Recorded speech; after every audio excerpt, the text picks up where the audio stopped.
Deleted session, February 23, 1981. Good evening. Now, the conscious mind legitimizes physical reality. It puts its stamp of approval upon those probabilities that are considered to be actual and real in your world. It does so according to your beliefs, and the mass mold of your beliefs is formed as you learn from parents and teachers what to expect in the nature of events. In that fashion, as you mature from infancy, you become neurologically responsive to certain pathways of activity, while ignoring other quite valid neurological phases. To an extent, you develop habitual patterns of reference in that regard, so that certain cues in the environment automatically trigger the familiar neurological activity. From a very small amount of physical data, then certain kinds of developments are deduced, and almost automatically such passageways are activated. A very small example: the smell of an orange may instantly provide you with a mental image of one, so that received from one sense is picked up in a fashion by the others, or serving in one way or another to give you a more completed picture of the object or event involved. These habits become quite ingrained. They operate very smoothly. Now, when anyone is involved, particularly in formal experiments dealing with, say, PK, you run into cross activity in that respect.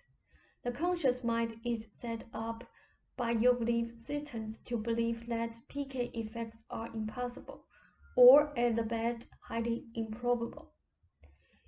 If such an individual can convince himself or herself that somehow the entire affair is more in the nature of a game, then you can have at times some success, because in a game, the conscious mind is willing to make allowances and to pretend.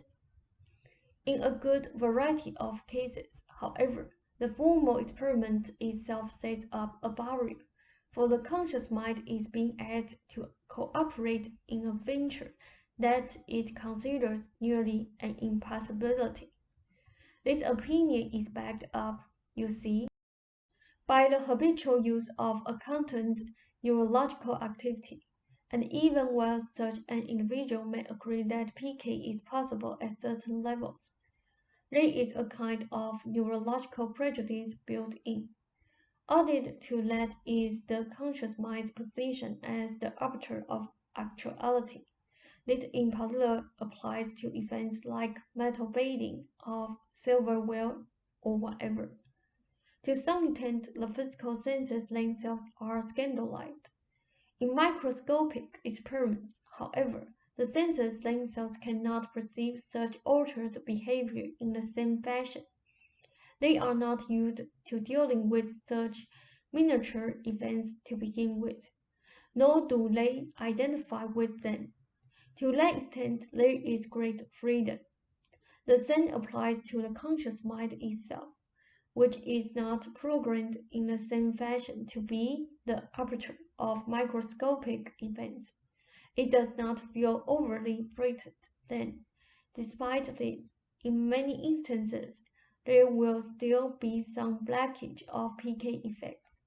That blockage may still allow a kind of displacement targeting, however, in which case inner abilities are allowed to operate, but in a rather sabotaged way.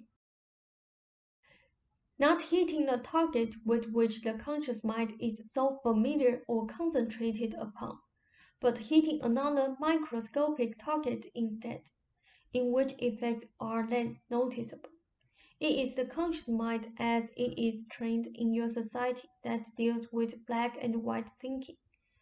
Apropos of one of your questions, the connection between black and white thinking and creativity is legitimate, but it exists the other way around. As a rule, The artist or creative person is creative to the extent that he or she escapes black and white thinking. For the creative person deals with syntheses, original versions of reality, and the consideration of different groups of probabilities, groups that appear otherwise very unlikely together from the standpoint of black and white thinking. The displacement target effect is highly important, for it operates in many other fashions.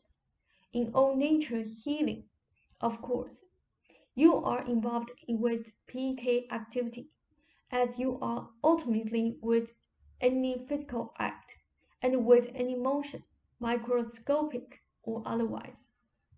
Too much concentration, however, upon the desired end, too much concentration can bring about a displacement target effect.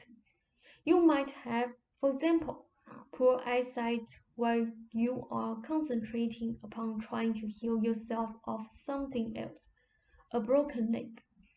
Your eyes might be healed in a displacement effect, while the healing of your leg or whatever might be put off immediately because it is blocked by your own overconcern. The motion of microscopic events always involves probabilities, which are at the heart of your world. And healings always involve activity at that level also. To divert the conscious mind can therefore be of great import. Enjoying television, relaxing in whatever fashion, allows the desired activity to occur. That is why such diversions are so beneficial. On some occasions, company can provide the same service. Ruber should therefore try to divert his mind more. His ink sketches serve that capacity. Television also. In your creativity, you both largely avoid black and white thinking, and automatically leap out of that framework. The conscious mind is quite willing to let go in that regard, for art not only provides it with enjoyment, but fulfills its own framework of action.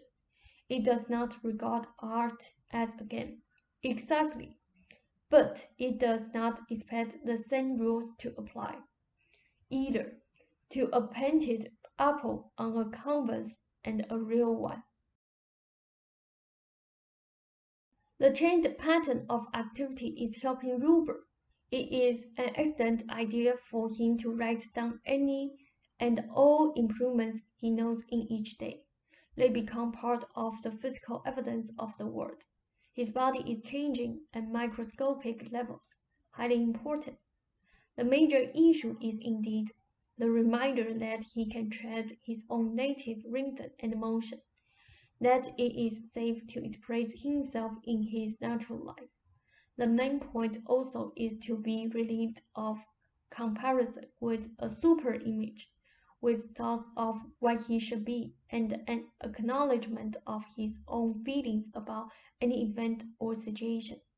He did indeed identify with his own tensions, so that as these are relieved, he is sometimes frightened.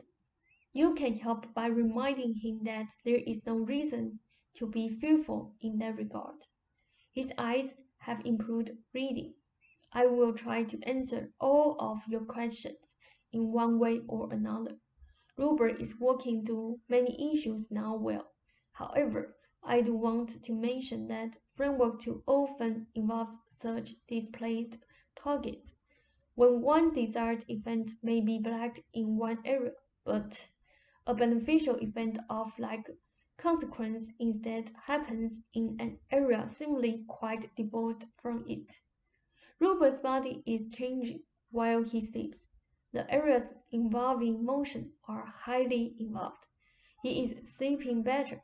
All issues that should be remembered. That will be enough for this evening, and I will go into some of your questions next session. Ralph said thank you. They said then I will bid you a fond good evening. Ralph said thank you very much, says good night.